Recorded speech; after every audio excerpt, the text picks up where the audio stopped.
Selamat datang di Turtle Creator. Channel ini menyajikan dongeng dan cerita anak yang penuh imajinasi.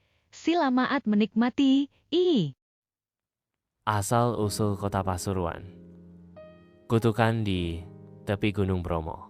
Pada masa silam, sebelum kota Pasuruan dikenal sebagai daerah ramai perdagangan dan pertanian, tanah ini hanyalah hamparan hutan lebat yang berbatasan langsung dengan kaki Gunung Bromo. Di tengah hutan itu, berdirilah sebuah kerajaan kecil yang bernama Kerajaan Tanjung Tirta, dipimpin oleh seorang raja bijak bernama Prabu Jayaningrat. Raja Jayaningrat dikenal sangat adil dan dicintai rakyatnya. Istrinya, Permaisuri Sekarwangi, adalah wanita yang lemah lembut dan penyayang. Mereka memiliki seorang putri sematawayang bernama Putri Ayu Larasati, yang kecantikannya termasyhur hingga ke 7 negeri. Konon, siapapun yang memandang wajah sang putri dari dekat akan terpesona dan sulit mengalihkan pandangannya. Namun, kecantikan itu menyimpan misteri yang kelak menjadi awal malapetaka bagi tanah Pasuruan. Pertemuan dengan lelaki asing suatu malam, ketika angin dingin dari Gunung Bromo bertiup lebih kencang dari biasanya, muncullah seorang lelaki tua berambut putih yang datang dari arah timur. Ia mengenakan jubah hitam dan membawa tongkat yang mengeluarkan cahaya hijau saat ia mengetuk tanah. Ia memperkenalkan dirinya sebagai Ki Jagapati, seorang pertapa dari lereng Bromo. Ki Jagapati meminta izin untuk tinggal sementara di kerajaan karena sedang menjalankan tirakat. Raja Jayaningrat yang dikenal murah hati pun mengizinkannya menetap di pondok kecil dekat danau di belakang istana. Sejak kedatangannya, banyak keanehan mulai terjadi. Air di sumur istana menjadi lebih dingin dari biasanya. Para abdi dalam sering mendengar bisikan-bisikan gaib saat malam tiba. Bahkan, Putri Ayu Larasati sering bermimpi bertemu sosok misterius yang memanggil namanya dari balik kabut. Lamaran dari dunia gaib suatu malam, saat bulan purnama bersinar sempurna, Ki Jagapati menemui Raja Jayaningrat dengan permintaan mengejutkan. "Paduka," kata Ki Jagapati, "saya datang membawa lamaran dari dunia yang tidak bisa dilihat dengan mata biasa. Dunia yang berdampingan dengan kita, namun hanya bisa diakses oleh mereka yang terpilih. Penguasa alam gaib ingin memperistri Putri Ayu Larasati." Raja terkejut dan murka. Ia menolak mentah-mentah permintaan itu. "Anakku bukan untuk dijadikan istri makhluk gaib. Aku tidak peduli siapa dia," teriak raja sambil menggebrak meja. Namun Ki Jagapati hanya tersenyum tenang. "Jika Paduka menolak, maka bersiaplah. Tanah ini akan berubah. Kota ini akan menyimpan kutukan sampai waktunya tiba." Malam itu, angin bertiup lebih kencang. Petir menyambar, dan tanah di sekitar istana berguncang. Danau di belakang istana mendidih, dan dari dalamnya keluar kabut hitam pekat yang menyelimuti seluruh wilayah. Hilangnya sang putri. Keesokan paginya, Putri Ayu Larasati menghilang. Semua penjaga yang berjaga di sekitar kamarnya ditemukan pingsan.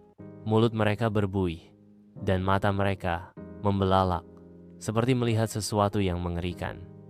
Sang raja dan ratu menangis histeris. Semua penjuru hutan disisir, namun sang putri tak ditemukan.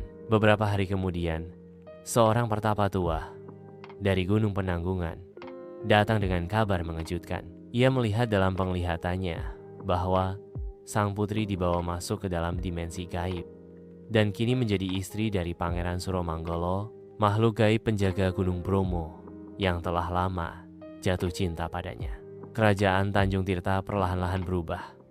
Tanah menjadi tandus, sungai-sungai mengering. Rakyat satu persatu meninggalkan wilayah itu. Istana megah itu kemudian terkubur oleh tanah dan hanya menyisakan reruntuhan yang kini dikenal sebagai Gunung Gangsir, yang artinya gunung yang berlubang atau menyimpan sesuatu di dalamnya.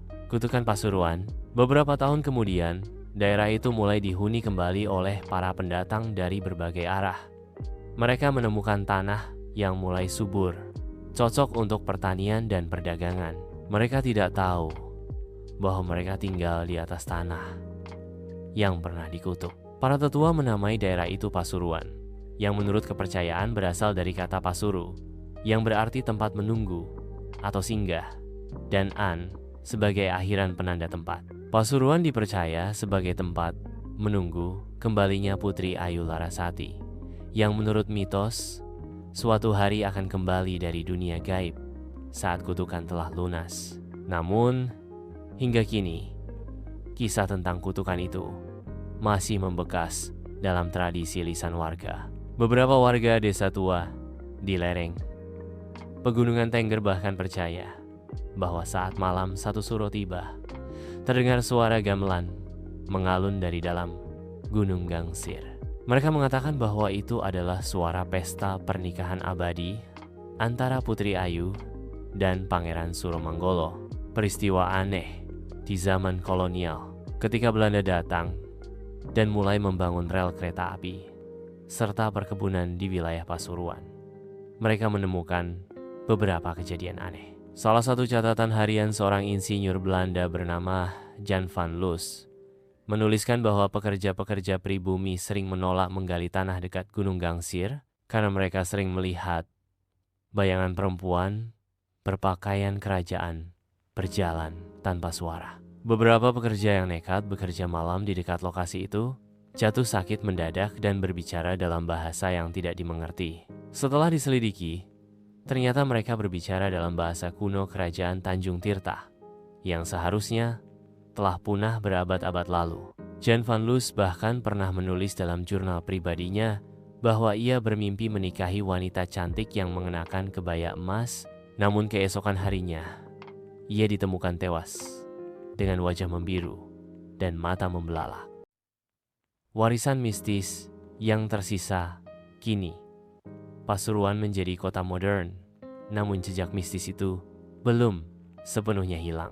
Gunung Gangsir masih sering dikunjungi oleh orang-orang yang mencari pesugihan atau sekadar ingin merasakan aura gaib di sekitarnya. Di desa-desa tertentu masih ada ritual Jamas Pusaka yang konon diwariskan dari zaman Prabu Jayaningrat. Ritual itu dilakukan untuk menjaga keseimbangan antara dunia nyata dan dunia gaib. Beberapa orang percaya bahwa Putri Ayu Larasati masih hidup di dimensi lain. Ia dikisahkan tidak menua, dan pada malam tertentu muncul di tepi danau bekas istana, menatap langit dengan mata sedih. Ia menunggu saat dimana kutukan akan berakhir, dan dirinya bisa kembali sebagai penjaga sejati tanah Pasuruan. Penutup legenda ini mengajarkan bahwa tidak semua tanah yang subur berasal dari keberuntungan semata. Ada yang tumbuh dari air mata, kutukan, dan kisah cinta yang tak sampai. Kota Pasuruan, bagi mereka yang tahu, bukan sekadar kota industri, melainkan tanah yang menyimpan perjanjian antara dunia manusia dan dunia gaib. Dan sampai sekarang, suara gamelan masih terdengar samar dari balik kabut lereng Bromo, seolah mengingatkan bahwa kisah cinta dan kutukan itu belum selesai.